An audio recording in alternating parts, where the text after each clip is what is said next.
नमस्कार मंडळी, स्वागत आहे तुमचे आपल्या व्हिडिओत। लवकरच T20 विश्वचषकाला सुरुवात होणार आहे। नुकतेच टीम इंडियाने न्यूझीलंडला 5 T20 सामन्यांच्या मालिकेत 4-1 ने पराभूत केले। विश्वचषकाआधी भारतीय संघ जबरदस्त फॉर्ममध्ये दिसत आहे। अभिषेक शर्मा, ईशान किशन, हार्दिक पांड्या, शिवम दुबे आणि कर्णधार सूर्यकुमार यादव जबरदस्त फटकेबाजी करत आहेत। तर गोलंदाजीत वरुण चक्रवर्ती आणि अर्शदीपसह दुसरे गोलंदाज देखील कडक आणि धारदार गोलंदाजी करताना दिसत आहे। टीम इंडियाच्या याच धमाकेदार कामगिरीवर पाकिस्तानचा स्टार गोलंदाज शोएब अख्तरने मोठे वक्तव्य केले आहे। काय म्हणाला अख्तर, तेच आजच्या व्हिडिओतून जाणून घेऊ। त्यासाठी व्हिडिओ शेवटपर्यंत पहा। तर मित्रांनो, न्यूझीलंडला पराभूत करत भारताने विश्वचषकाची पूर्वतयारी केली आहे। यावर पाक गोलंदाज शोएब अख्तर म्हणाला, भारतीय संघ सध्या अफलातून कामगिरी करत आहे।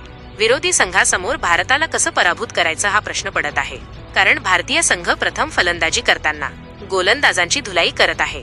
तर प्रथम क्षेत्ररक्षण घेतले तर 10 ते 12 षटकातच लक्ष्य पार करत आहे। म्हणजेच एकीकडे आड आणि दुसरीकडे विहीर असा प्रसंग विरोधी संघावर उद्भवत आहे।